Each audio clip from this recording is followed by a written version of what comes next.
I have slides actually, so I'll share screen. Yes, sir. You will have to share. So our technical team will advise you. वो ठीक है. Yes. And I think Shailendra, you will be introducing Santosh. Yeah, I'll do, sir. I'll do. Okay, please go. Or would you like to do, sir? No. You please. Okay, sir. I'm here to listen to you. Okay. So can we take little 2 more minutes, sir? After 5 we'll start, sir.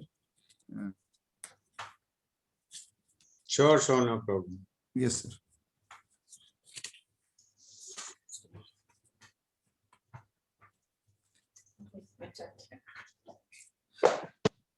So, sir, by the time I can, introduce a little bit about this the program and बताइए, please बताइए. Yes, sir. So basically, in 2017, we planned to have, this kind of program around industrialization, corporate sector and developmental issues. So in this series, this is the second program that we are doing. We thought to do in offline mode, but because of this COVID thing, we could not do that. So we received more than 100 applications regarding this, and we asked them to write the 500 proposal. Where how do you fit in this program? Kind of So we selected 40 participants. They are largely, you can say, from economics background. But 3-4 from commerce, 1 from geography, 1 from sociology. So this was the little bit, the background. But they are all mostly teachers, or all are teachers, sir. Largely from you can say from university, and the 1/3 from colleges. And they represent 16-17 states of India. Sure. Yes, sir. So I think Professor Mehrotra, you were part of earlier program. Also. Earlier program as well. No, every year I'm part of your program. Yes. Maybe for a decade. This is in fact the 3rd or 4th. In between there are interruptions. UGC had recognized as a center, but in between that recognition was not extended. And then later with ICSSR help, we thought we should do these 2 weeks specialized program in our area. Right. I think by the way, have you got your new director? Yeah, Nagesh joined Professor Mehrotra. Nagesh Kumar, sir. Okay, good. Nagesh is. UNSCAP. हाँ मालूम है मुझे वो. He used to be my colleague in RIS. Yes. Yeah, okay. Yes. So more like 35 years ago. Yeah. So participant, have you arrived, or still you need some time? So if you can give some signal. They have joined back. Almost already 37 are there. Oh, they were there, sir, but they are there, I think. Okay. So, sir, you can start introducing Sir Santosh, and then briefly, and then he will start his presentation. Absolutely, sir.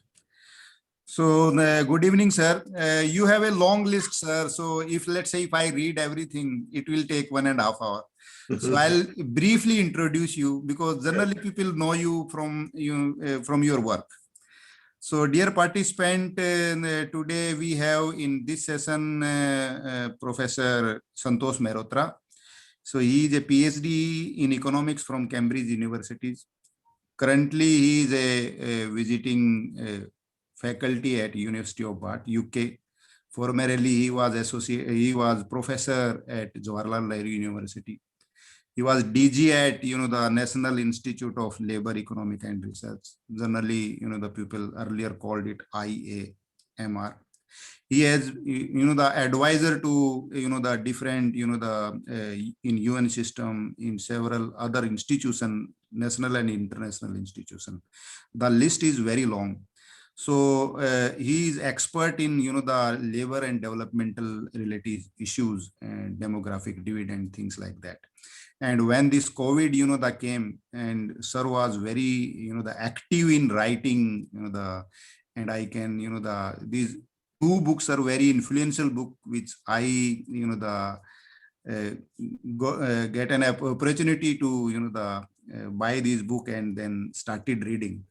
The reviving jobs and agenda for growth, and the planning in the 20th century and beyond. These are very influential work that you have recently has, come out, and I am very happy to, to have with us. Sir, with this short background, because list is very long, you have written, the more than a century papers and, the books. So with the short introduction, please, sir, you take over. Thank you. Thank you very much indeed. I'm going to start by sharing my screen. Thank you for that very kind introduction. Thank you, sir.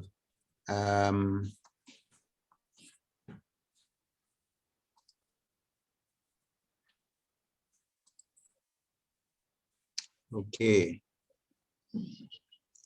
And I'll go to slideshow.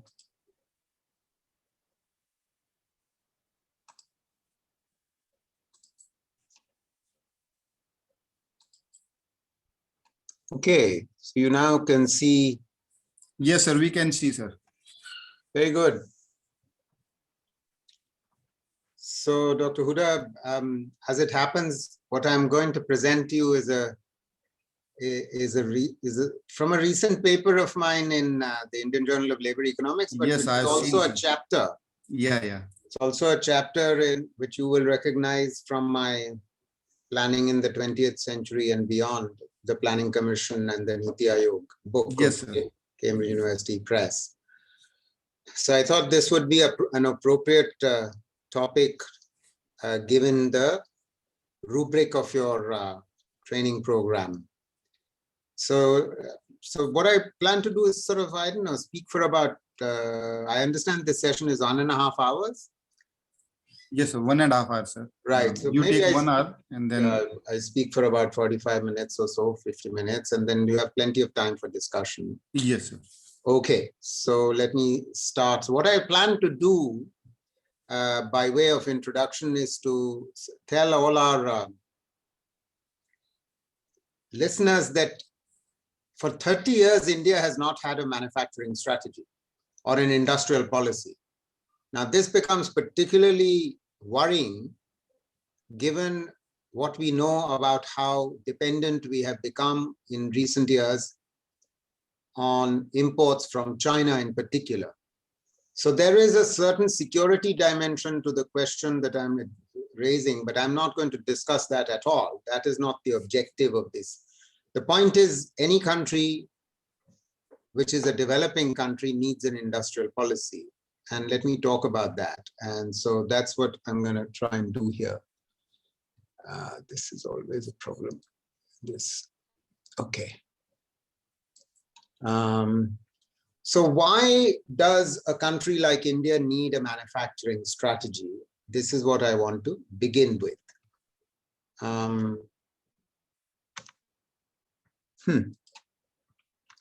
Okay.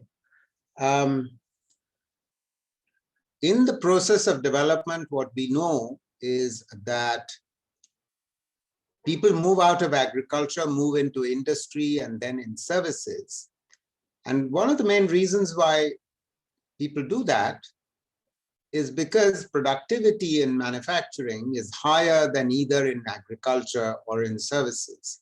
And because productivity is higher, incomes are higher in industry generally, and in manufacturing in particular. So, which is the reason why the process of structural transformation is characterized by the share of output in manufacturing and industry broadly increasing at the expense of agriculture and of services. Unfortunately, in our country, industry and manufacturing has not been a leading sector What do I mean by leading sector? It is not a sector which has grown faster than the rest of the GDP. So while we might have become a fast-growing economy, and for 15 years, we were the second fastest growing large economy of the world after China. And in the last several years, we had become, before the pandemic, the fastest growing large economy. But unfortunately, manufacturing was not the sector which was driving that economic growth, because manufacturing might have been at times growing at the same rate as GDP or at rates slightly lower than GDP. So it was not the leading sector. And I would say that a foundational reason for this is that India has not had an industrial policy. Now, it's not just that productivity is higher in manufacturing. It's also that manufacturing is a source of productivity gains across the primary and tertiary sectors, meaning across services and across agriculture, through the spread of technological change, because embedded technology in the form of manufactured products or processes or innovations that take place in manufacturing actually spread across the economy, and therefore they raise productivity across the economy. It's not just that manufacturing itself has higher productivity. So this is another reason why a country which is planning to develop into a high-income country, a high human development country, should also be focusing on manufacturing. So manufacturing actually thereby becomes an engine of economic growth, because it provides greater opportunities for the economies of scale, for embodying technical progress. It generates forward and backward linkages with positive spillover effects in the economy in ways which are more multifarious than you can say for agriculture and industry. In fact, Danny Roderick, one of the world's best known development economists, says that countries with larger manufacturing sectors grow faster as well, and he demonstrate this in a paper in 2011 based on empirical evidence internationally.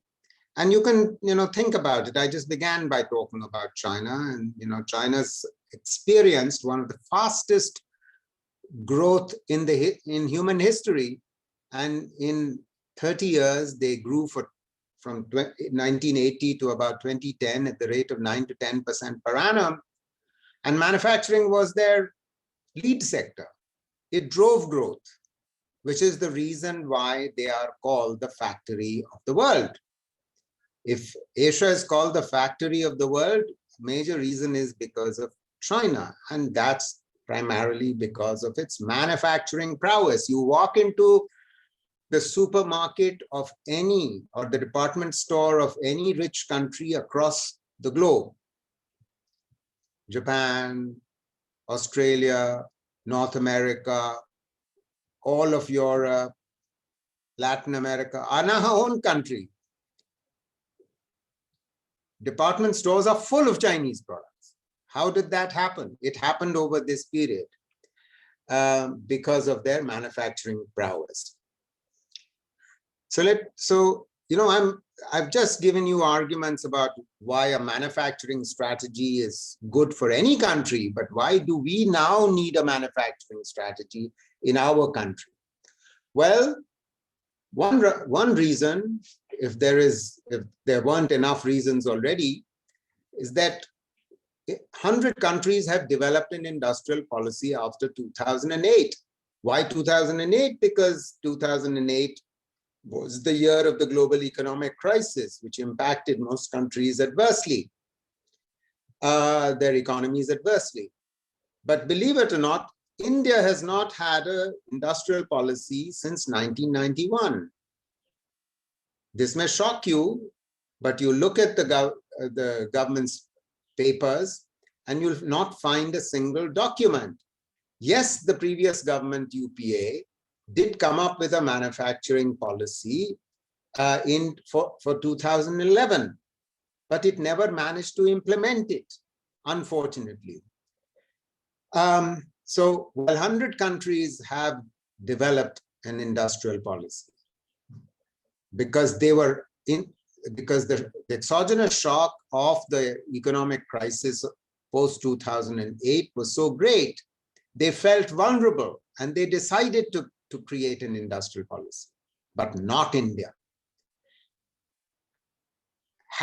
Now you may ask, well, what about Make in India?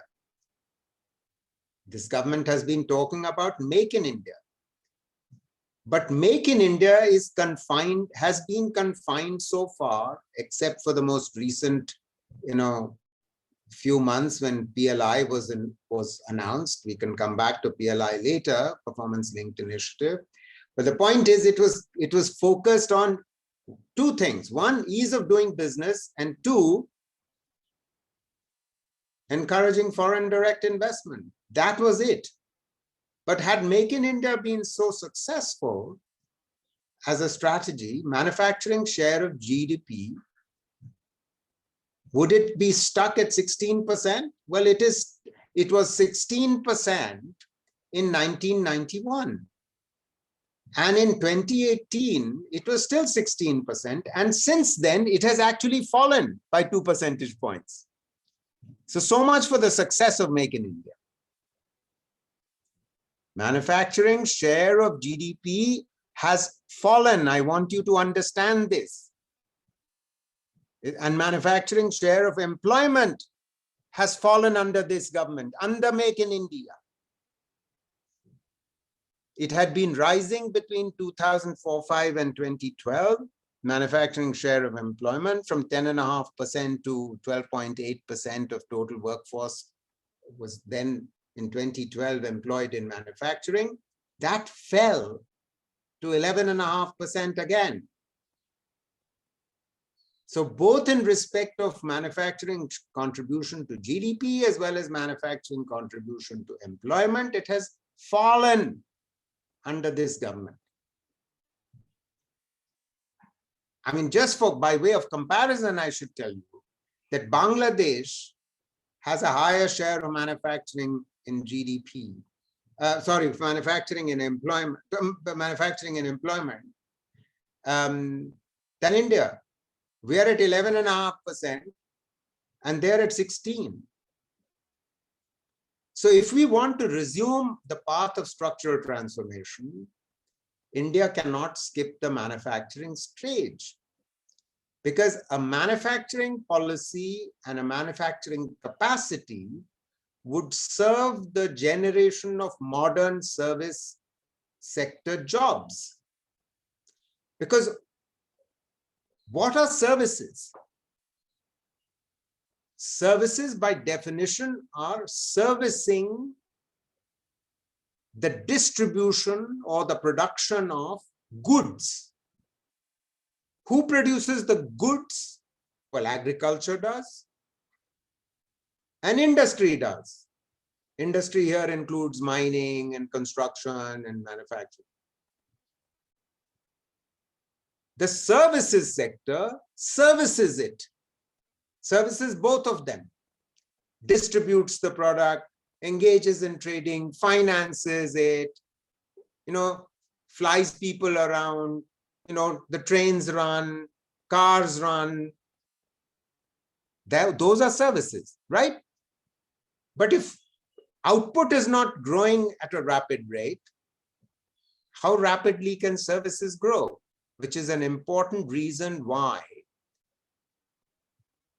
services growth in our country has grown by default, not by choice, not on account of a strategy. It has grown by default. And anyone who wants to move out of agriculture and doesn't get a job wants to end up, of course, in government, but doing what? Services. Offering services.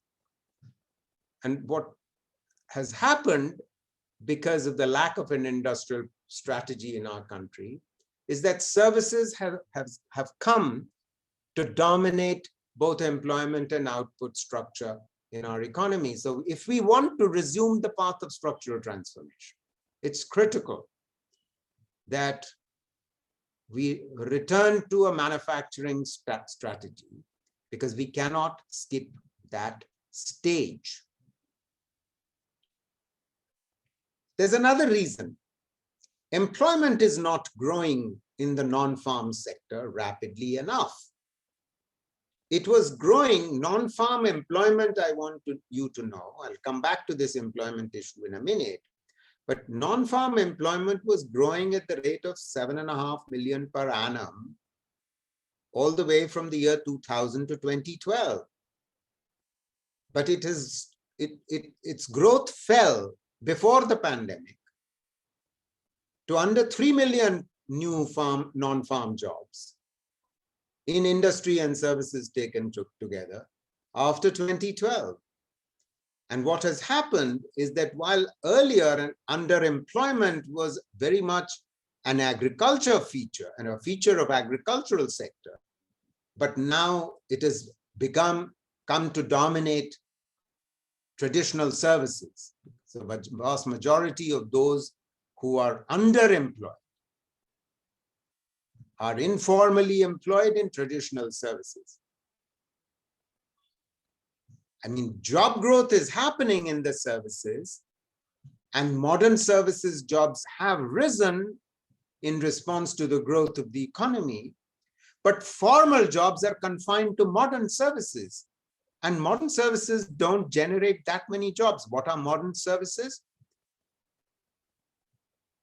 Railways, airlines, financial intermediation, pensions, health, education, banking, insurance. These are modern services. But all these require a certain level of education, while the vast majority of our workforce is not that well educated, a subject that I will come back to.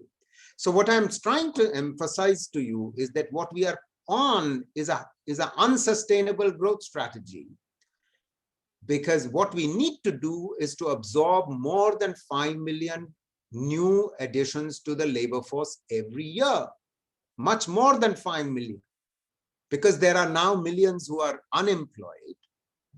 Unemployment was already at a 45-year high by 2019. In addition, there are millions who want to leave agriculture. And on top of that, new young people are joining the labor force. So we have to generate many more than 5 million new non-farm jobs per annum, for which manufacturing growth is essential.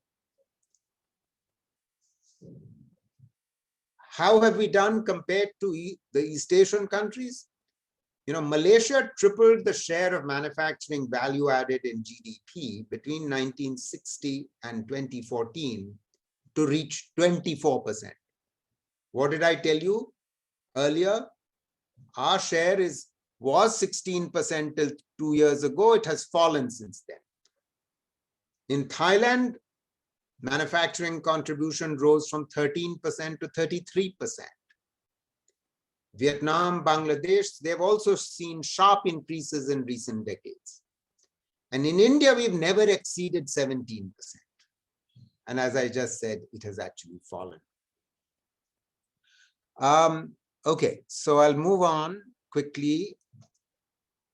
This I've already said, you know, that the growth of non-farm jobs fell drastically after 2012. For 12 years, India had already demonstrated robust non-farm job growth. So there is ground for optimism. We have done it before.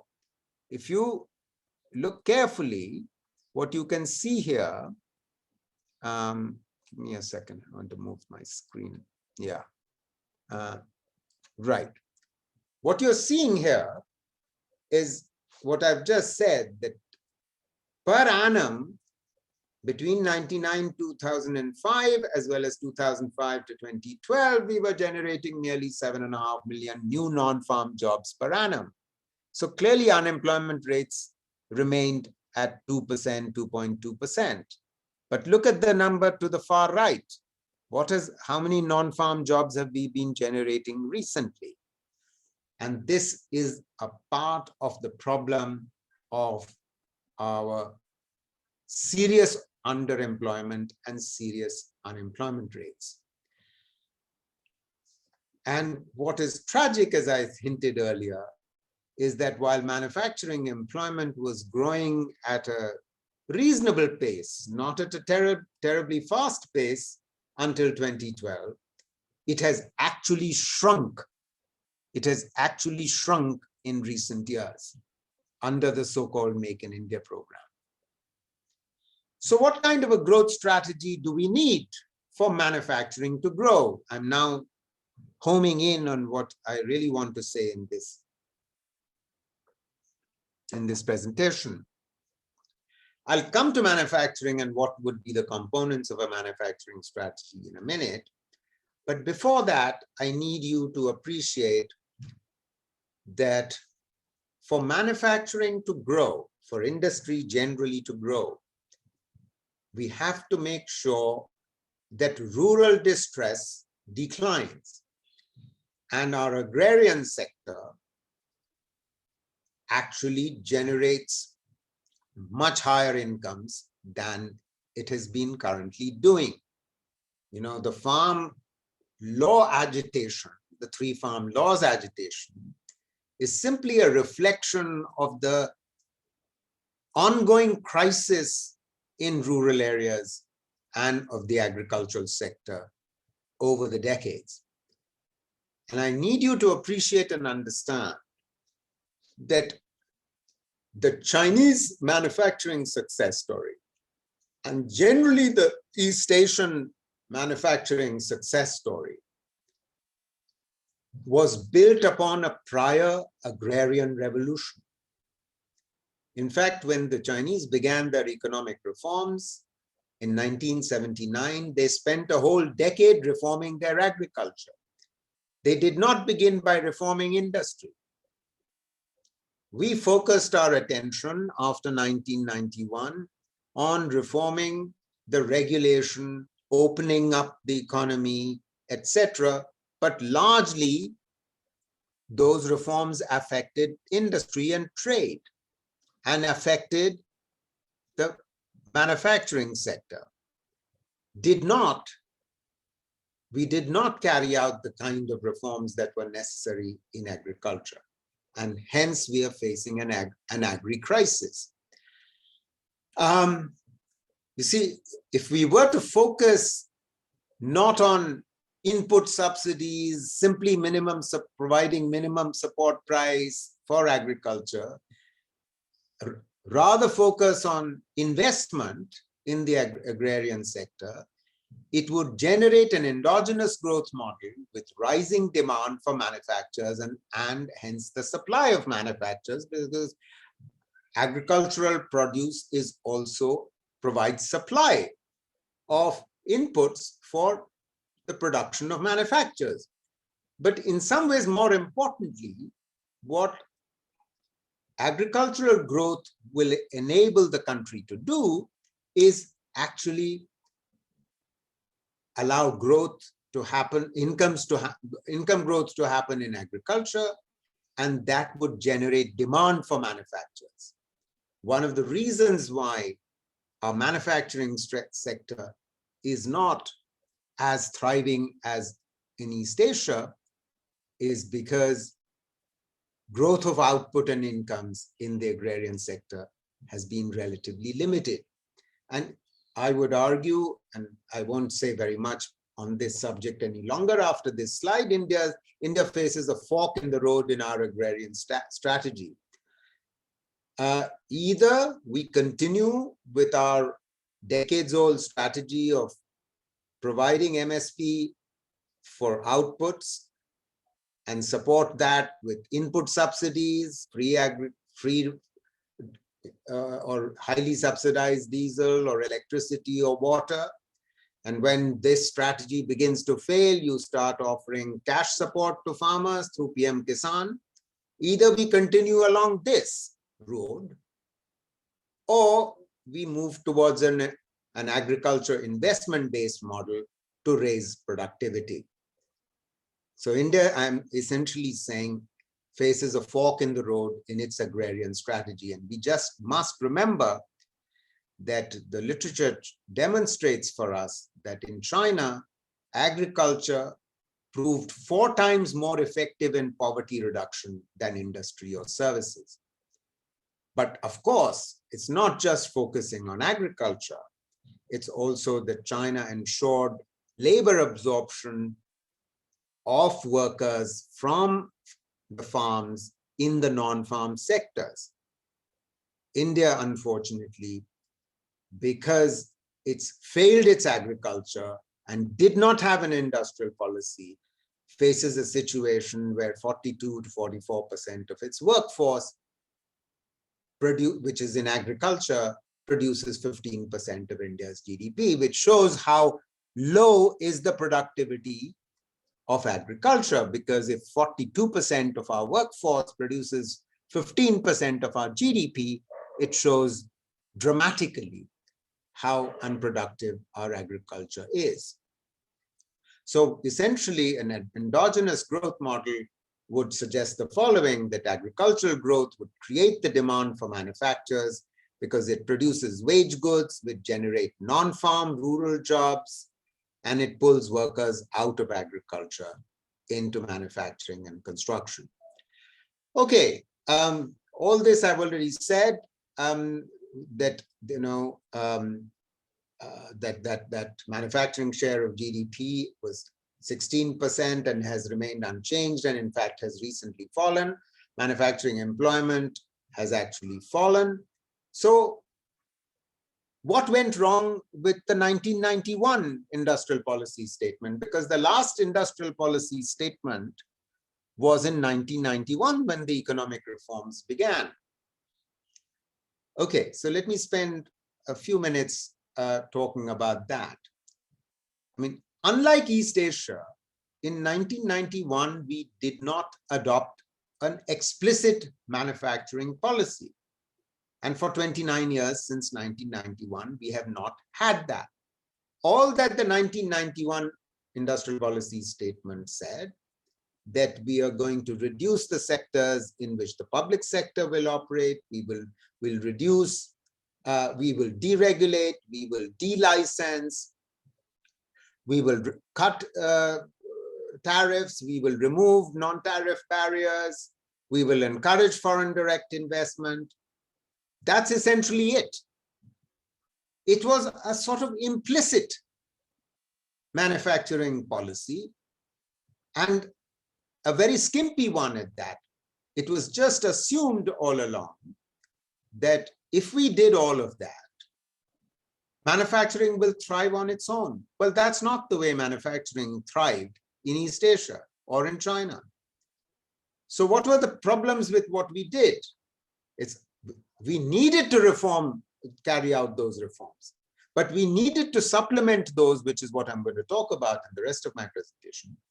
But what is it that we actually did and left it at that? The first thing we did, of course, was to rightly reduce tariffs from an average of 150% on imports in 1990 to about 40% in 1998, within a matter of 7-8 years, and rapidly then again to 10% from 40% by 2002. But in this process, there were still 3 issues. What were the 3 issues? One, the speed of reduction was very fast.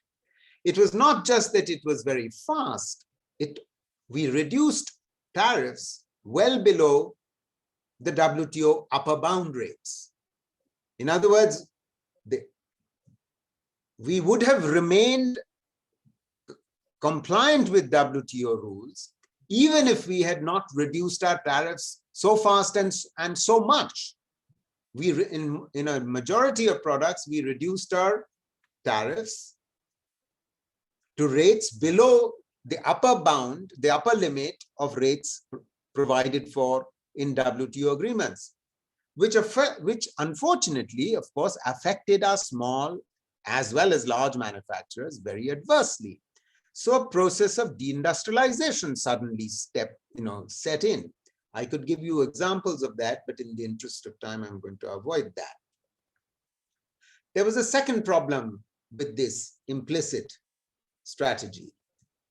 You see, you will recall that in the 1950s, as part of the second five-year plan strategy of heavy industry first industrialization, which was not going to generate jobs, and Mahalanobis and Nehru knew that, they decided that they will reserve products for small-scale industries, which will be produced only by small-scale industries, and corporates will not be allowed to produce those. Now, beginning slowly, the number of products which were reserved for small-scale industries increased over time to 836 products. Now, what we did after 1991 is the following, that we reduced tariffs, allowed international competition to come in, allowed the multinationals to start producing those same products that were being produced by small and large manufacturers within India. But we didn't end reservations for these products for small-scale industries. In other words, we permitted international competition first instead of permitting domestic competition first. Had we started ending the list of reserved products quickly in the first 5 years after 1991, that would have generated domestic competition and perhaps enabled the weakest of the small manufacturers to die and others to continue because they could meet the competition. But unfortunately, the reservation policy continued. Reservation policy, you won't believe it, continued all the way till 2005, good 15 years after the economic reforms began. So, it'll surprise you to know that while in 1991, 836 products were reserved, in 2005, still 500 products were reserved. And policymakers of that generation, and I've spoken to them, they all agreed that we shouldn't have done that. We should have removed the reservations much earlier. Those policymakers, I won't name them, they've actually read my chapter in this book that Dr. Huda was talking about.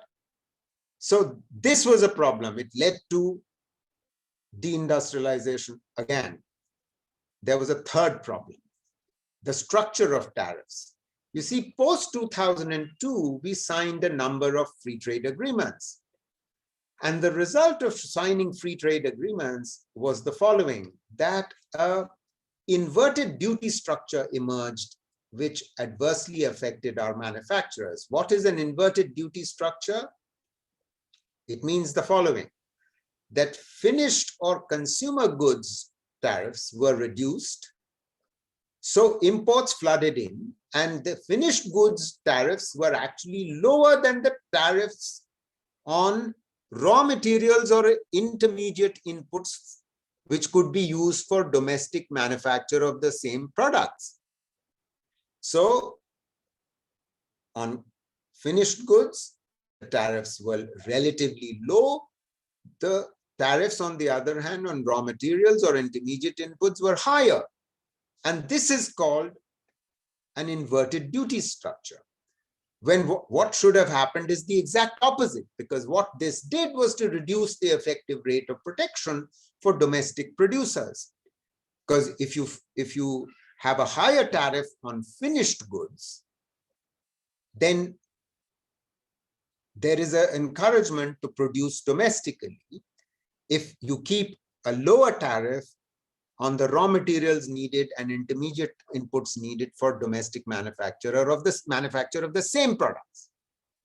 Unfortunately, we allowed an inverted duty structure to emerge, which has very adversely affected our manufacturing.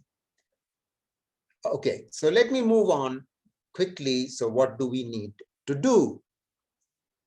The first component of a manufacturing policy in our country is that we need to articulate a manufacturing strategy, but it must be aligned to our export and import policy, which is what is implied in my last slide. And the import policy since the early 2000s has simply been unaligned to the manufacturing goal. So one among the first things we need to do is to correct the inverted duty structure which has emerged, and therefore we need to examine the effective rates of protection being offered. And I'm not so sure that the current government has been actually systematically doing this. And I want you to know that both CII as well as FICCI have been making a case for correcting this IDS duty structure for nearly a decade without being heard by our government. It's true that since 2014, tariff changes in electronics have improved. And the result is domestic electronics manufacturing has grown. But unfortunately, most of the components of domestic electronics manufacturing are all imported. So what has happened is that if you look at the manufacturing alone balance of trade, our imports well exceed our exports. And these low effective rates of protection actually, and the IDS phenomenon exists for paper and paper products, chemical and chemical products, pharmaceuticals, computers, electronics and optical products, machinery and equipment, and other transport equipment. Now, it was believed that the introduction of the goods and services tax in the middle of 2017 would level the playing field between domestic producers and international producers, because it provides for the refund of unutilized input tax credits where credit accumulation is happening due to the inverted duty structure. But a level playing field is not consistent with the infant industry argument. Those of you who teach or have grown up learning about international trade, the infant industry argument has been a standard argument that developing countries use for protecting their manufacturing. And unfortunately, a level playing field is not what you need. What you need for Indian manufacturing to thrive is a playing field which is tilted in our favor, for which, as I said, the inverted duty structure has to be eliminated. Now, important and interesting is the contrast between the sectors that I named above earlier, just now, electronics, etc., with automobiles. The automobile sector has truly thrived in our country. You know, it will interest you to know that we are among the second or third or fourth largest manufacturer of most automobiles, whether it's two-wheelers, three-wheelers, four-wheelers, trucks, lorries, buses, you name it. We have become that. And the reason for that is, major reason is that there is no inverted duty structure adversely affecting the auto sector. In addition, we have an auto manufacturing plan. We had one from 2006 to 16, and then we currently have another one continuing from 2016 to 2026. In other words, we did not abandon automobile manufacturing planning. It tells you something that we abandoned the planning commission. We abandoned planning, but thankfully we have not abandoned the manufacturing plan related to automobiles, which is good news, I have to say. And in pharmaceuticals, it's the same story. We've done rather well. It's a story perhaps you're familiar with. So what is the policy implication? The policy implication of the existing IDS structure is, it might mean raising some tariffs, but certainly not raising them beyond the WTO upper bounds. But raising tariff alone, which is what this government has been doing systematically for 6 years, will not transform manufacturing, because manufacturing needs many other areas of support, which I will come back to now. What are the other areas of support? First, I think I mentioned to you that manufacturing employment has actually fallen in our country in the last 6 or 7 years. It was increasing until 2012. The 5 sectors which are labor intensive and which account for 50% of all manufacturing jobs in our country are the following: apparel and garments, textiles, food processing, wood manufacturers and furniture, leather and footwear. Now, these 5 sectors also obviously have a potential for export, but more for growing domestic demand, because demand has been actually growing. And what I want you to understand is that between 2004, 5, and 11, 12, we were seeing rising aggregate demand in the economy and jobs were growing. Rising aggregate demand because jobs, non-farm jobs were growing. And real wages were growing, because real wages were growing in rural as well as urban areas, for casual workers as well as for regular workers. It led to a rise overall in demand and rise in consumption expenditure. And that was what, was reducing poverty. But it also led to an increase in demand for simple manufactures. And this is an endogenous pattern of growth which had emerged, which was, leading to a hastening of the structural transformation in our country. Because you really need to appreciate that 45% of India's exports actually come from the unorganized sector, who are suppliers to the organized sector. And these are these labor-intensive sectors which generate exports in the unorganized sector are the ones which also create jobs. And what we are seeing, unfortunately, is that because of the neglect of manufacturing over the last several years and absent sector-wise packages for these 5 sectors, India has been consistently losing market share to Vietnam, Bangladesh, Cambodia.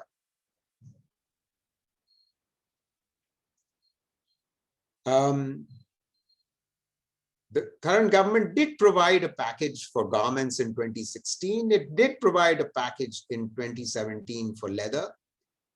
But those packages were unfortunately wasted by perverse policies of the following kind. Soon after the garments package was announced, the demonetization came in. Recall that demonetization began in November 2016. And that knocked the bottom out of the unorganized sector, including for the garment sector and for the leather sector. As though that was not enough, the cow slaughter bans and the terrorization of traders who transport the hides and skins of dead cattle, which is the foundation and the basis for the leather industry in India, has resulted in an onslaught essentially upon the leather manufacturing sector in our country. These are the kinds of policies which have undermined manufacturing and manufacturing employment, especially in the unorganized sector, but not only in the unorganized sector. These are the perverse policies that I'm talking about. Why put in place a package, a policy package for garments or for leather, if you counteract that with these other perverse policies. So what we need, in other words, are special packages for these 5 sectors. I won't have the time to go into what precisely goes into those special packages, but essentially the focus needs to be on, small and medium enterprises. And what we need to do is to stop disincentivizing SME growth. Now, what do I mean by this? I think I need you to understand that the government of India has for decades been offering financial and non-financial incentives to micro, small, and medium enterprises. But the important and interesting thing that you may not be aware of is that if you offer incentives only to the micro, small, and medium, that means you are encouraging, in much the same way as you were encouraging through the reservations, the SMEs to remain small, because the SMEs would have lost their benefits in the reservations regime if they became too large, and they wouldn't then be able to produce those products, because large enterprises were not allowed to produce products which were reserved. Similarly, you are still incentivizing financially micro, small, and medium enterprises. But if a firm becomes medium or large, in other words, through its own efforts, those benefits disappear. That means you fall off a cliff of incentives if you grow. So why would you grow? Why would you want to grow? Now, which is a foundational problem with our manufacturing competitiveness, even compared to Bangladesh and Vietnam. Just yesterday evening, I was speaking to a webinar in Hanoi, in Vietnam. And my God, they have become a manufacturing powerhouse of Asia. All the companies that are leaving China, and which we were planning to attract 1 year ago, have either gone back to Japan, because the Japanese government was offering them incentives, or they went to Vietnam. Vietnam got most of them. We hardly got anything. If we continue with these kind of policies, unfortunately, we are not going to get more. And notice that this component is about labor-intensive industries, because these will also create jobs that will raise aggregate demand for other products, both agricultural as well as manufacturing, as well as for services. So in other words, there was a certain pattern of growth where both supply and demand was growing simultaneously because of the strategy that had been adopted until 2012. What's a third component of an industrial policy? Cluster development to support MSMEs with production linkages with larger units. This is an established strategy of late industrializers. Cluster development is, and India has been a laggard in this respect. I need you to appreciate and understand that there are 5,500 organically grown clusters of manufacturing across the country. And 3/4 of non-farm employment in our country is unorganized, and most unorganized meaning in units which employ less than 10 workers. And most of these are in these 5,500 clusters. Of these, 1,450 odd are modern industry clusters, another 4,000 are handloom, handicraft, and other traditional product clusters. And an established strategy is focused support by the government to these clusters. It's an established strategy which was adopted in China, which has been supported by UNIDO, the UN International Industrial Development Organization. We started with a cluster development program around 2005. We came to it rather late in the day, but unfortunately, we provide our cluster development program suffers from several problems. And what are they? The cluster development programs are distributed across different ministries. One major set of programs is run by the MSME ministry, another by the textiles ministry, another by other ministries. And these are intended to raise productivity and quality, but there are three problems with them. One is finance. These are poorly funded programs. Less than 1,000 crores is allocated annually for 5,500 industry clusters across the country. This is so little that you barely get 50 lakh rupees, perhaps, for one cluster. For 50 lakh rupees, you can barely get the building of the district industrial center painted and a little refurbishment of that. So you need increased funding. The second problem is that each of these ministries offers the main support in respect of technology or skills or market development or credit through vertical programs. In other words, you have a separate program for skill development, another program for technology development, another for market development, and of course the banks or ISID is operating in the area of credit. But in one cluster, let us say the Moradabad cluster, which manufactures brassware and exports a vast amount of brassware across the globe. Moradabad cluster needs all four types of services within that cluster. It's not much good if you're offering technology support in Moradabad and you're doing technology support and skill development support in Firozabad, few hundred kilometers away, and doing market development in another cluster. What you need is all four types of support for each cluster, which requires more money.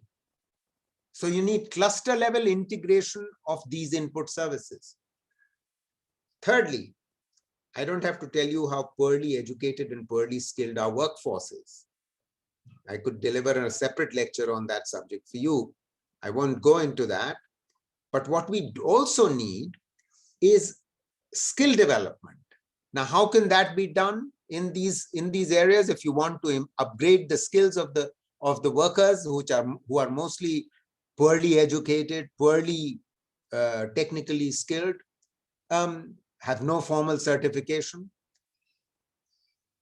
What is needed is that the district industry centers, DICs, you probably know about, and the industry associations operating in each one of these clusters need to work together to bring vocational training providers from the NSDC, from ITIs, etc., to provide skills needed which are in demand in these clusters. So in other words, you need a panoply of policies to improve the cluster development program. How great is the potential for clusters? I think I need you to understand. 100 clusters in China just to manufacture socks. They have 100 clusters. If you're wearing shoes right now and you check where your socks were made, you'll find that your socks were made in China. Because you get this kind of specialization when you have economies of agglomeration resulting from clusters. So, as I argue in this paper, India could induce new clusters along the 5 industry infrastructure corridors along the Golden Quadrilateral that are partly in the process of being constructed. And global value chain participation could also be encouraged along the eastern coast industry infrastructure corridor, which is called the Vizag-Chennai Industrial Corridor. What is component 4? Let me quickly just check how much time I've taken. Give me a second.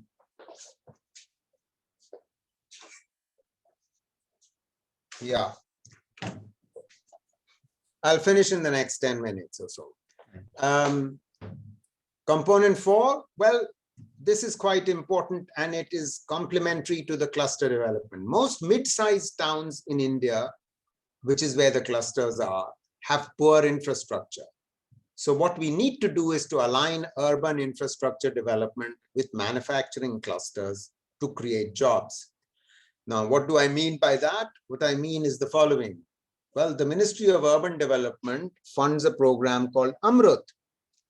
Now, Amrut is intended for relatively small towns and cities to upgrade their infrastructure. Infrastructure investment for small towns. Now, if Amrut was to be directed to towns and cities where these manufacturing clusters are located, it would attract manufacturing investment into the clusters, which would enable MSME growth and jobs to grow. But unfortunately, the Ministry of Urban Development is not choosing towns which have clusters. So what this requires is that the two ministries, MSME and Urban Development, need to coordinate. A second proposal I would offer is that the government should deploy the priority sector lending of the banks.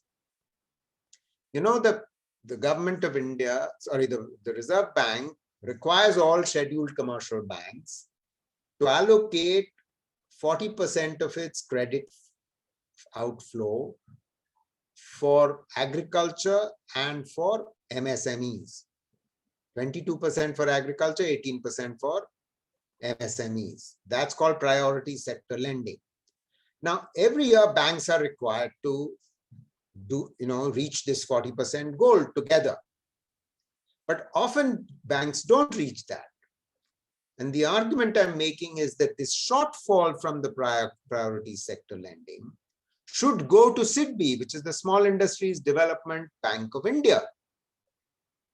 And the same thing happens with the RIDF fund of NABARD, the Rural Industrial Infrastructure Development Fund of NABARD. In other words, the shortfall is passed on in the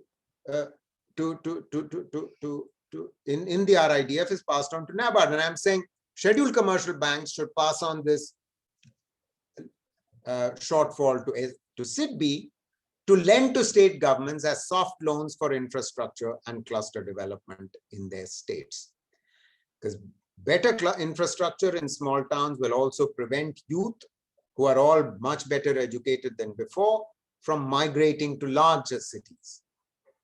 Because what we do know that there is a sharp contrast between the pattern of urbanization, for instance, in India versus the pattern of urbanization in China. This would interest you, and this supplements my point about infrastructure for small towns where clusters are.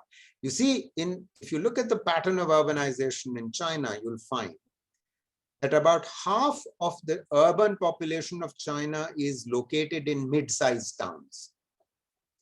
In our country, half of the urban population is located in tiny towns and cities.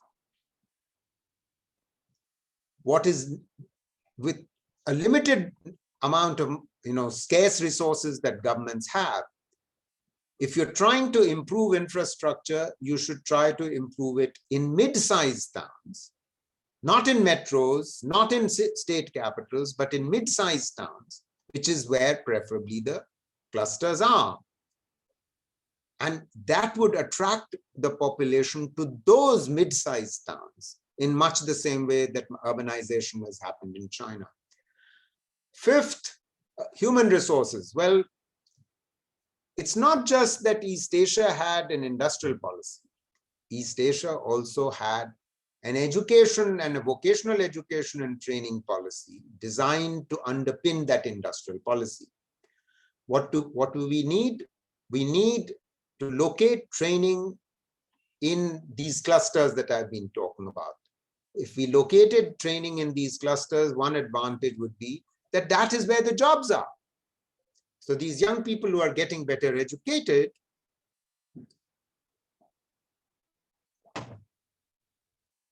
would get trained there, near where they are, and get employed right there, because the jobs are in the unorganized sector in the clusters. A second advantage would be that government will be able to bring industry on board. Industry engagement in skilling becomes easier, because an industry engagement is very important to the success of skilling, because government doesn't really know very well what are the skills in demand. Industry does. Well, the industry is right there. The jobs are right there. And ensuring skilling where the jobs are would ensure easier engagement of industry in the skilling process. The third advantage of locating training in clusters is that if you locate jobs, if you locate your skill centers in the clusters, it enhances demand for skilling, especially for girls, because currently one of the problems is that young people, after they finish secondary education or higher secondary education, they still want to continue into tertiary education and study what? Hindi, Sanskrit, history, political science, and then become unemployable. Wouldn't it be much better if they acquired a vocational skill at these skill centers near the clusters? And this is particularly true for girls, because our girls have gotten better and better educated in the last 10 years or so. And training, as we all know, raises productivity and output quality in manufacturing, and therefore it actually pays for itself. But unfortunately, our skills programs have been supply-driven, managed, and financed by the government. And the result of this is that it leads to mismatches between industry needs and skill priorities. It leads to low placement after skilling. So how do we make them demand-driven? How do they make these skills programs demand-driven? Well, I argue that NSO should collect skills data, statewide skill gap baseline is needed first, and this should not be done by the sector skill councils. I could go on about the Tibet reforms, because there's many things that need to happen in the vocational education, but I won't in the interest of time. And I will essentially move to component 6, because I still have to deal with components 7 and 8. So we need to speed up industrial corridors to engage in global value chains for manufacturers. Make for India is an appropriate strategy post-COVID, given the global slowdown. But India was already bypassed by trade in network products in the past. Vietnam accounts for 1% of global trade in network products, and Vietnam's share is double India's share. And look at the size of the two countries. We are 20 times the size of Vietnam. We are building 5 industrial corridors along the Golden Quadrilateral. Land still remains a bottleneck. But if government acquires land in a partnership approach with farmers, rather than leaving it to the private sector, the land acquisition bottleneck can be resolved.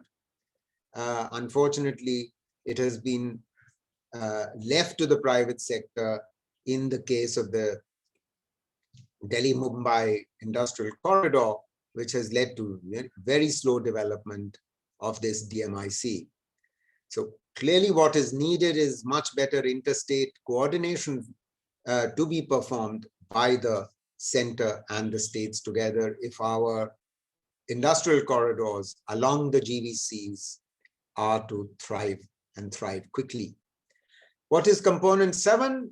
Well, minerals as a foundation. What do I mean by that? Well, in India, mining contributes 2% of GDP, and most of our ample resources of minerals are underground. And unfortunately, the import of minerals is much higher than the export of minerals. And a major reason for this is that small size mines dominate our mining industry. So we need to grow our mineral industry as a foundation for greater industrial and faster industrialization. The public sector still is, 6% of the value of mineral production. The rest, in other words, our Coal India, our other, public sector mining companies, they produce only 6% of value of total mineral production. The rest is all done by small mines. And they are all small private producers who are relatively inefficient, which is the problem. How important minerals can be to growth of manufacturing. This statistic should tell you 1% increase in the growth rate of manufacturing actually increases the growth rate of industrial output by 1.2 to 1.4%. That's what has been established by research. That's how important focusing on mineral production is to our manufacturing strategy. We have had 100% ownership, which has been permitted by our FDI rules in mining according to the National Mineral Policy of 2016, but it's the FDI is still not flowing into India. So we have a crisis here with mineral production not growing because the government is short of funds and domestic investors are shying away and FDI is still not coming in. So what's the problem? Why? What we need is independent mining regulatory authority to inspire confidence. And this actually is action that will have to be taken at the state level. Finally, India needs to build design capacity at the enterprise level and R&D capacity for a national innovation system. Since 1991, our manufacturing strategy has been relatively short-sighted because it's based on the principle that we import the least expensive inputs that any sector in India needs. And this is a short-sighted one. An alternative would be that we develop technological depth by investing in design capacity, investing in learning by doing. You see, technology in most products is under the skin, inside assembled products. In fact, it's even deeper in machines and tools that make the part. Justin Lin, in fact, the former chief economist of the Chinese economist, former chief economist of the World Bank, has argued in his work called New Structural Economics. He relies upon China's industrial strategy experience to argue for a strategy of dynamic comparative advantage through technology development. Earlier I was talking about, industrial policy being aligned to trade policy, and I said we cannot afford to have negative effective rates of protection, but reversing negative ERPs and IDS is not sufficient, nor is protection, meaning raising tariffs alone, a wise policy strategy. What we need to do is to incentivize design capacity building within our own companies, which requires one, enterprise level leadership. It also implies that India's market size is used as an incentive to force design indigenization when FDI contracts are being negotiated. It's not enough to just say, oh, IKEA is coming in, they must do input sourcing, or Rafael is going to be manufactured here, they can do input sourcing. The design indigenization and transfer of technology needs to be part of our strategy of negotiation when we bring in foreign direct investment. We also need to build macro level learning plans for our enterprises. And the final challenge is translating ideas into solutions. And that requires innovation, an innovation system that converts our S&T research, science and technology research, into innovations in society. India has already demonstrated strength. Over 800 MNCs have located their global R&D centers in India. So clearly we have the skilled labor, our costs are lower of the skilled labor, and we have good IPR laws which protect these MNCs, and therefore they are located here. But unfortunately, India spends only 0.7% of GDP on R&D. So while there has been a growth in scientific publications and patents filed, but what value do these scientific publications and patents filed serve if they don't convert into usable products and processes? And unfortunately, 2/3 of our total R&D in the country is done by the government, which is the opposite of what happens in more developed economies and more innovative societies, where 2/3 of R&D is done by private firms, which is much more productive. And in any case, in our country, government R&D is focused on defense and space. It takes up 44% of our total R&D expenditure. We spend, of course, much lower than our competitors like China and so on. And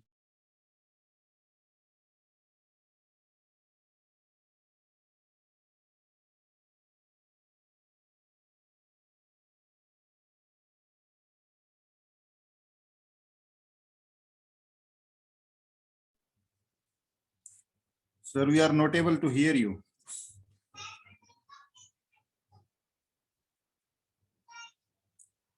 Sir, we are not able to hear you.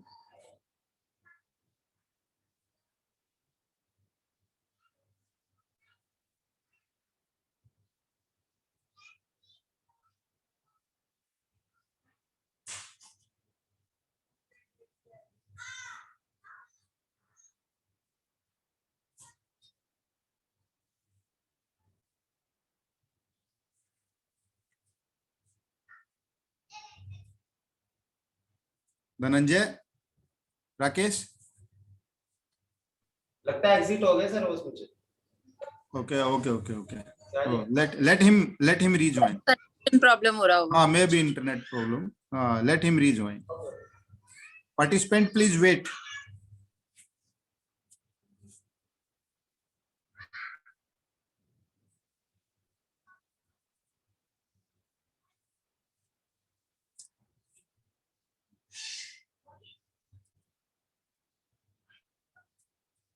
Rakesh, by the time you can take attendance or you can request them to. Okay. Please. अभी एक बार बोल दीजिए sir. क्योंकि लोग attendance ले रहे हैं. Please share your videos. Participants, please switch on your videos.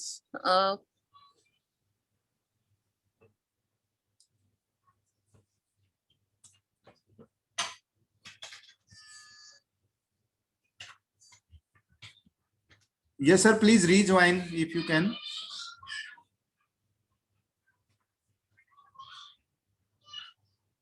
Oh, okay. So will it be possible, sir? Will it be possible for you to rejoin?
So participant, there was a, the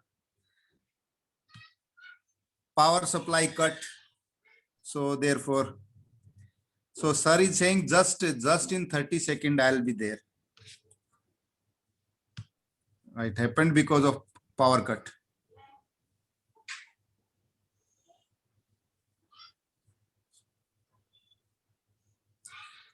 Rakesh, you can unmute them by the time. Okay. We can have some chat.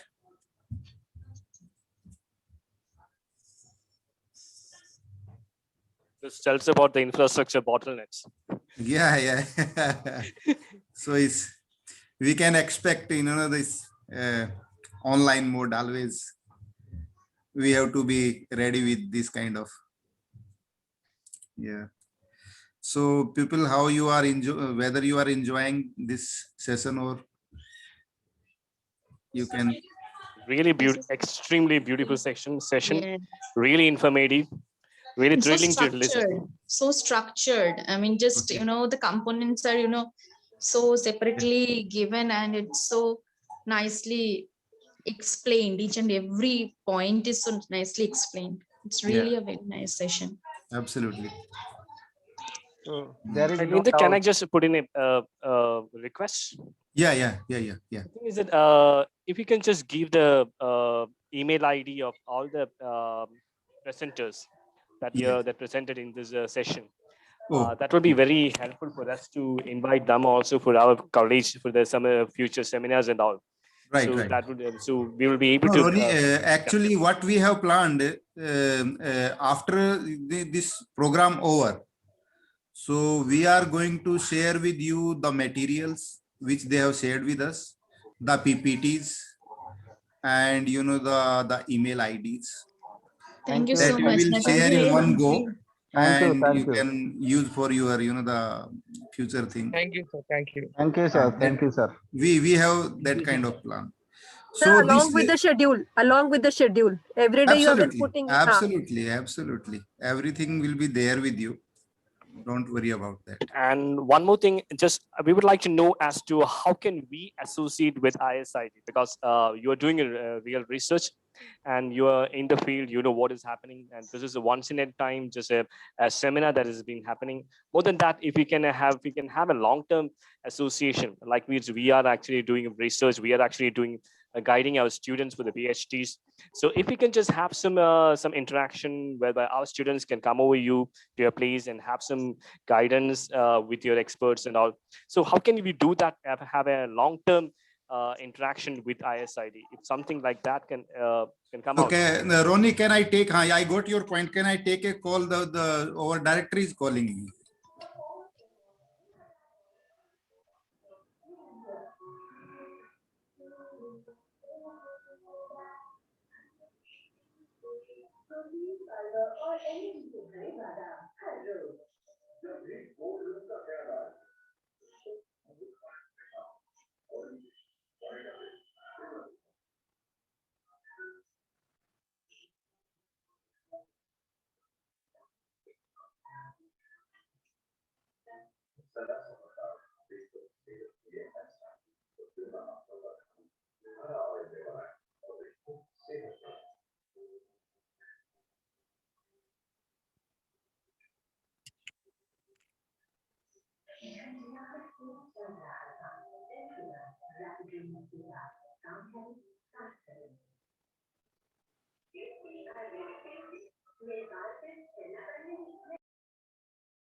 Yeah, Ronnie, actually, sorry. Director sir, the just now called me about, the what has happened regarding this. So the idea which you have said about, the how we can connect with the, the ISID, isn't it? Can you hear Yes, me? yes, Or? yes. Okay, Of okay, course. Yeah. okay. When So there's actually, some see, long-term association. from last, the several, several years, we are doing some, the orientation program or capacity building program. So one is, the program for the researchers. Another for, the different, I think we will talk about this in the, the in next session, or, if time permits. Sir has come. So we will listen him first and then we will talk. Welcome back, sir. Thank you, thank you, thank you. I'm sorry about this. No issue, sir. Power. We can I think I'm going to let me stop and let me open myself up to questions at this. Yes, sir. That would be fine, I think. Yes, yes. Because more or less you have explained your all points. Yeah, yeah, absolutely. Yeah. So participant, you go ahead with, the direct questions, or you can put in your chat.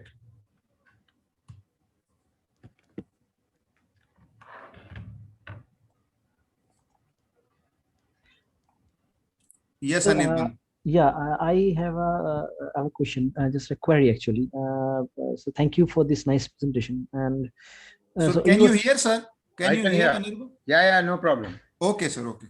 Okay, so you were talking about the mines that India is having a very small size mines. The mines are usually small in size. I'm saying the majority of the mines. Yeah. So yeah, go ahead. So how do we define size in for mines? Is it exactly like the farms that how do we define with the sales or workers, or something other some other criteria are there? No, it's the scale of output essentially. It's the scale of output. It's not so much by worker. Okay. It's in fact, if anything, mining tends to be quite capital intensive. And because if it's relatively capital intensive, it will employ relatively per unit of output fewer workers. But that's precisely the problem, that we have a situation where the way the mining industry has evolved, we did not encourage foreign miners to foreign mining companies to come in. Our own big companies somehow were not investing. The private sector didn't have the money to invest. So we are now, for several decades, we've been in this bind. So even though the government has, keeps coming up with a national mining policy, and the latest one was 2016, and it's not the first one. There have been many before that. But we are not. The bottom line is, and this is what I was saying, that the bottom line is that our regulatory system has to improve. And where is the regulatory failure? It's at the provincial level, it's at the state level. Because these are not things that can be handled by the center. You can have a national national mineral policy, but ultimately it's the state government's job. And sir, regarding mining, there are many issues. For example, the environmental issues and also the displacement, which are on and off. You're absolutely right. Exactly right. I think you put your finger on it. The problem is precisely that these are issues on which there's no regulatory consensus. There needs to be a coherent strategy which is focused on developing mines and inviting big players. Now, because we can't get our balance between environment and mineral, the need for mining right, we have situations where Vedanta is doing mining in near Chennai, right? And because of the environmental issues that arose, that mine has been closed.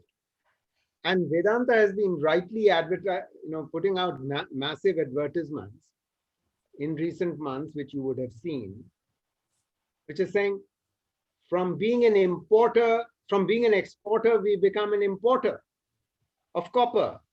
The sterlite in that place was producing copper. So this is, in the final analysis, a regulatory failure at the state level. And regulatory failure is a euphemistic term for corruption, unfortunately. So we've got a deeper problem there, but the point is, unless we resolve that one, we are not going to solve this issue. Any other question? So shall I ask a question, sir? Yes. Ronnie, you go ahead. Okay. So it was an absolutely enlightening session to talk. It was we really enjoyed. And now, looking from the presentation that you have done, I've just few doubts. See, one of my doubt is nothing but, see, you were talking about the importance of private sector, which actually can lead to industrialization. But if you look from the experience of South Korea, probably the three companies, LG, Daewoo, and Samsung, which were actually private companies, which got a lot of encouragement from the government, which actually led to the growth and development of South Korea in a span of, let's say, 30 years. Now, from looking at from that perspective, why don't we think that, is it the government's present strategy of encouraging the private companies like Adani's and Ambani's to play a major role in every sector, to make them as a big MNCs, and to bring a great share of the business throughout the world? Is it that strategy which the government plays? That's the first thing, which will not that lead to industrialization. First thing. Second is that you were talking about the clusters. Now, in that case, my doubt is that in India, whenever you talk about clusters, it is the government which actually leads the cluster activities. Now, you were talking about the cluster that is working in China. How does that functions over there? Who leads that? That's my second thing. Third is that after the COVID, we were talking about the strategy that we need to change. We need to look locally for production, both for the agriculture as well as the industries products. And it was most of a Gandhian strategy that we should be following. That is the strategy that we used to talk about. Now, how do you look into that aspect? And just one more thing, you were stressing importance about the industry and all those things. But I think you missed one thing, that is the importance of entrepreneurship. And that too needs to be, what needs to be done to increase that? Thank you. That's all, sir. Okay.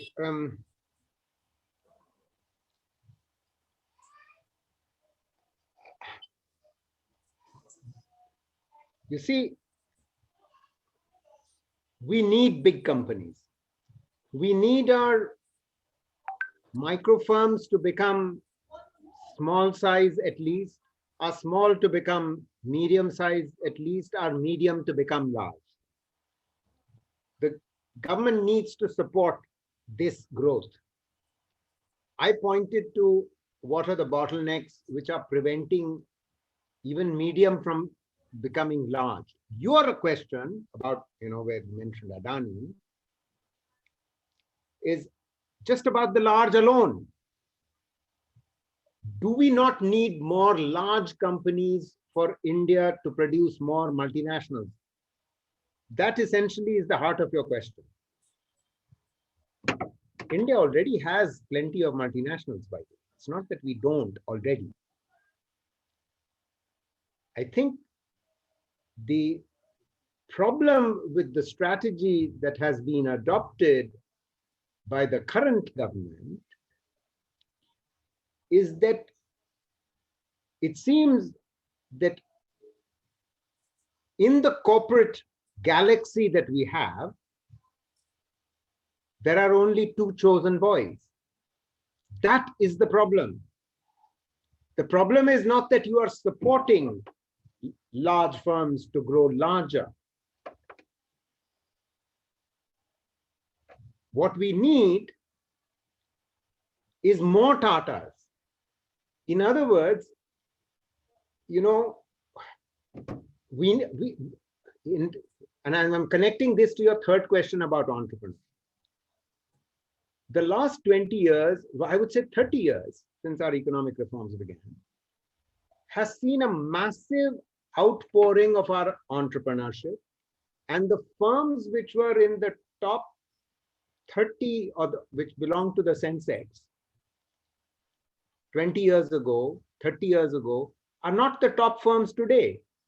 How did that happen? How did that happen? It happened because of entrepreneurship. What am I implying? What I'm implying here is that we already have a large number of large regional players. We already had them. We had GVK growing. We had GMR growing, right? Now, the issue today is, in the last few years, the GMR, GVK are losing out. They're not. They are the ones who built the super airports that you and I fly in and out of. The guys who are now getting into the act are not the ones who had any particular expertise. GVK, GMR have been building airports around the globe, along with partnerships with other global companies. So the issue is that, Dr. Roni, that's the issue. The issue is not that India does not need large firms. The strategy of the Chinese state was, after their economic reforms, was to encourage the growth of erstwhile state-owned enterprises into private enterprises, because they privatized them, but they kept a certain share and they supported them to the hilt. Who was Huawei? Who was Haier? They didn't exist. They decided as part of their planning strategy. Notice what I said, as part of their planning strategy, that we will support these firms, not just domestically, but to take on IBM globally. So they bought IBM.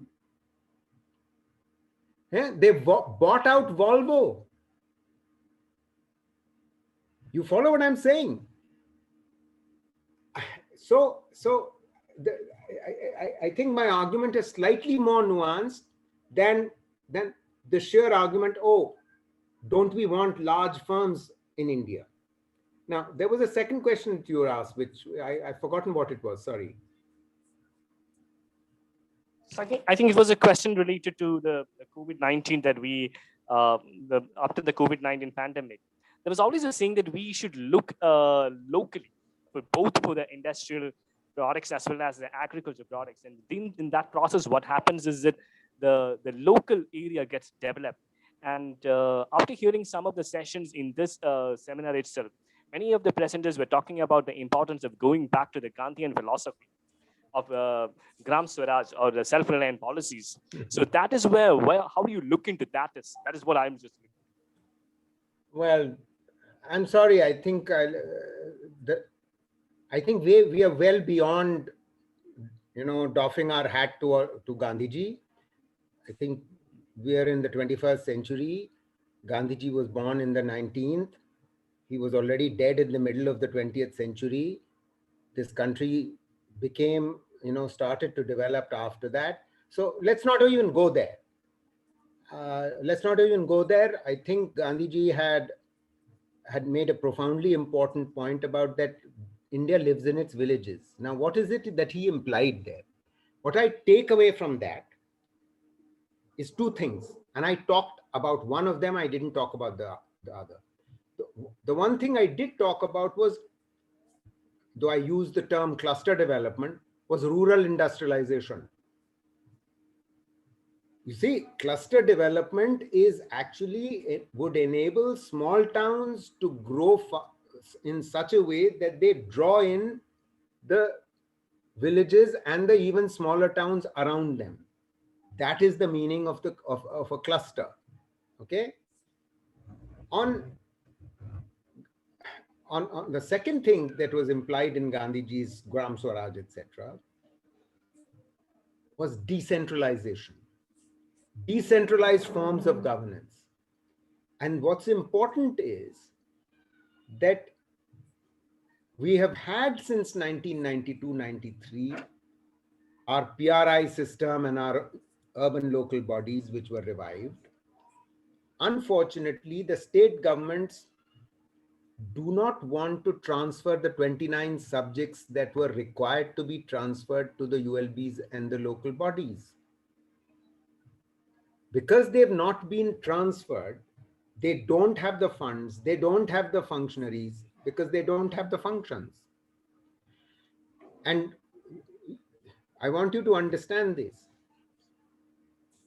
that China is such a success story because its local governments are more powerful than their provincial governments. In India, it's the opposite. It is the other way around.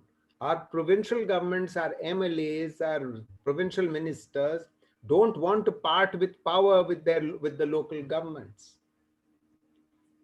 The phenomenal growth story of China is based on the competition that the fiscal decentralization that Beijing ensured after the economic reforms, fiscal decentralization, which enabled the local governments to invest in infrastructure. And when tax revenues were generated, if infrastructure attracted investment into business enterprises, the local governments were allowed to retain those tax revenues, not pass them on to the state capital or to the central capital, Beijing.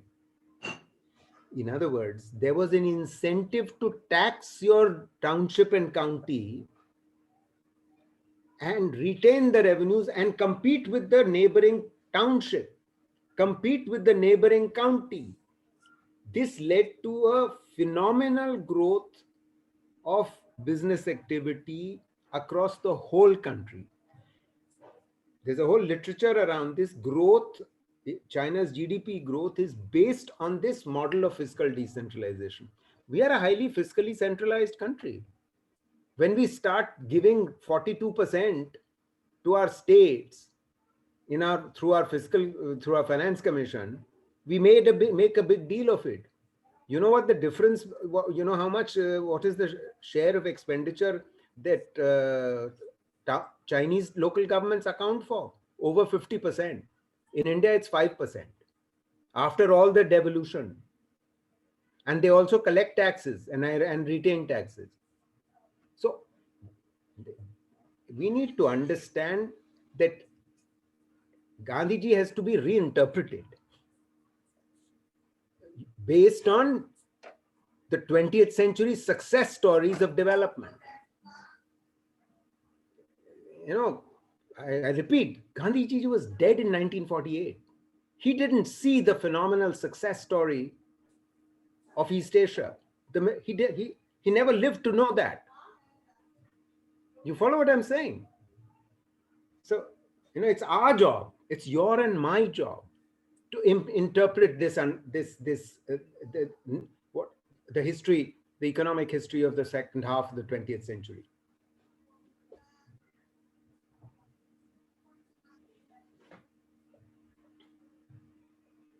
Any other? There are two questions on the chat box. Sir, can you read it? Rama, can you read? Sir, Sangeeta Mondal has asked, in case of India, why SEZs did not work while it worked for China? You can also read the second question. Yeah, it's okay. I can read it myself. Don't worry. Okay, sir. Let me answer this. I'm looking at the question. So why did SEZ not work while it worked for China?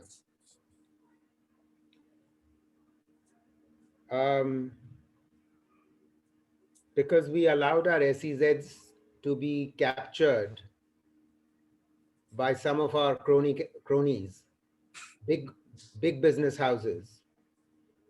And they used it to capture the land and didn't develop the land. They didn't invest very much there. Half of those SEZs are lying vacant.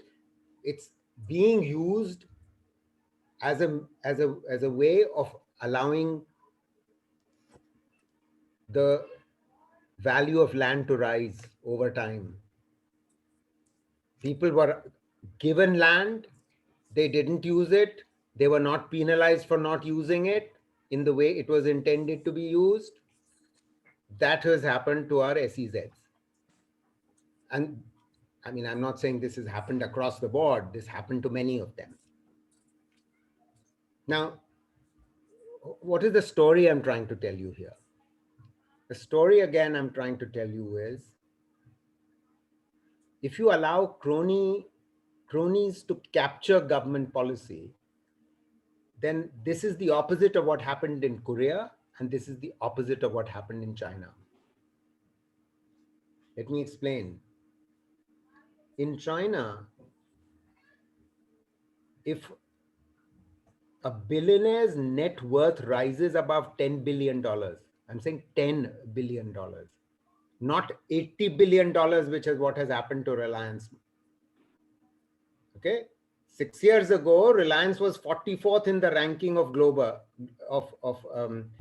billionaires. He's now 4th in a matter of 6 years, for God's sake. In China, if your net worth rises above $10 billion, the Chinese state becomes very suspect of you and begins to watch you. You could land up in jail. 2 top billionaires in China were in jail. Can you think of that happening to any of our big corporates, despite the fact that they might have walked away with thousands of crores of bank loans and not returned it? Can you imagine that happening in our country? No. So you see, if the state supports firms, it also needs to discipline them. It needs to have a certain distance from the big corporates, because we are a large economy. We claim we are the 5th largest economy in the world. It's another matter that our per capita income is the lowest among G20 countries. The point is that if you want growth to happen across the economy, then you can't hand over the economy to a small number of corporates. That's the problem here. That is the problem here.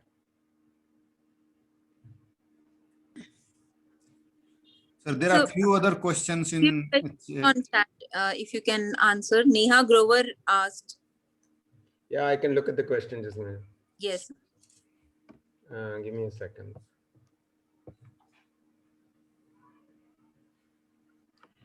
Right. Should the support to MSMEs be de-linked to the size, given that it is effectively proved to be a disincentive for their growth? Yes, of course. That's exactly what I was saying. What I was arguing was that what is necessary and should have been in place, and it was put in place a few years ago, that if you grow larger than being medium, you don't lose all your benefits straight away. You retain your benefits for about 3 years or so. But if you've had decades of reservation of products for small scale industry, if on top of that you still again after the economic reforms began, you disincentivized growth, then it takes more than a decade for the change to happen. And why is losing time like this so important? I'll explain to you why it's so important. We call ourselves a young country in the middle of our demographic dividend. Actually, we are not in the middle of our dividend at all. Our dividend is already 2/3 behind us. We have only 15 to 18 years left. By the end of the 30s, our dividend would be gone. We would become an aging society. China rode the wave of its demographic dividend and grew at 9 to 10% per annum for 30 years and reduced poverty on a scale that is unprecedented in human history. From being a country at the same level of per capita income as India in 1979, when their economic reforms began, they are a superpower today. They are a superpower. We must have done many things which are wrong along the way for us not to be also in the same place. And the gap between us and China is growing. We are not catching up with them. And the way we responded to the pandemic, the gap will widen further, because for the next 5 years after 2023, which is when we might recover to the per capita income level of 2018, after that, we might achieve 5% per annum growth, because so much capacity would have been destroyed on account of the mismanagement of the economy for the last 6 years, when we had been slowing already. And then during the pandemic, because our fiscal stimulus was so small,